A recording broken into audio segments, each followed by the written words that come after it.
Chapter 7 On the fifth day, thanks to the sheep again, I got to discover the secret of the little prince's life.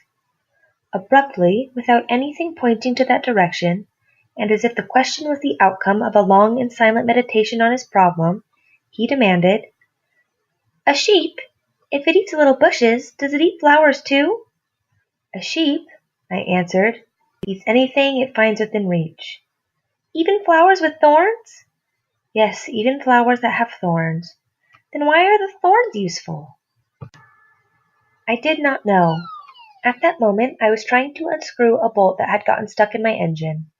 I was very worried, as I was realizing that my plane's crash was extremely serious, and my water supplies were so few that I had to fear the worst. "The thorns, why are they useful?" The little prince never gave up on a question once he had asked it. As for me, I was upset over that bolt, and I answered spontaneously, "The thorns are of no use at all. Flowers have thorns just for spite." "Oh!" There was a moment of extreme silence. Then the little prince flashed back at me with a kind of resentfulness.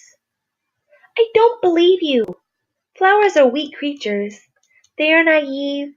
They try to protect themselves as best they can. They take their thorns for terrible weapons." No reply I did make. At that instant I was saying to myself, if this boat still won't turn, I am going to use the hammer and destroy it. Again the little prince disturbed my thoughts.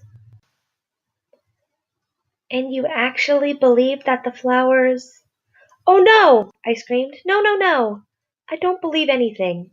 I answered you with the first thing that came into my head. Don't you see? I am very busy with matters of consequence." He stared at me thunderstruck. "Matters of consequence?" He looked at me there, with my hammer in my hand, my black fingers filled with engine grease, bending down over an object which seemed to him absolutely ugly. "You talk just like the grown-ups." That stirred my shame, but he continued relentlessly. "You mix everything up together. You confuse everything."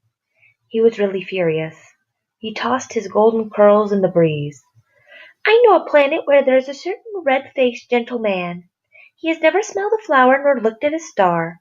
He has never loved anyone or done anything in his life but add up figures, and all day he repeats over and over just like you, 'I am busy with matters of consequence,' and that makes him swell up with pride. He is not a man, he is a mushroom." "A what?" "A mushroom!"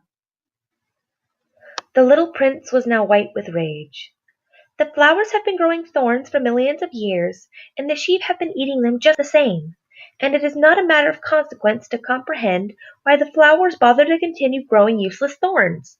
Is the fight between the sheep and the flowers insignificant? Is this not more consequence than a fat-faced red gentleman's sums? And if I know, myself, one flower which is unique in the world, which grows nowhere but on my planet, but which one little sheep can destroy in a single bite some morning without even noticing what he is doing, oh, you think that is not important?" His face turned from white to red as he continued.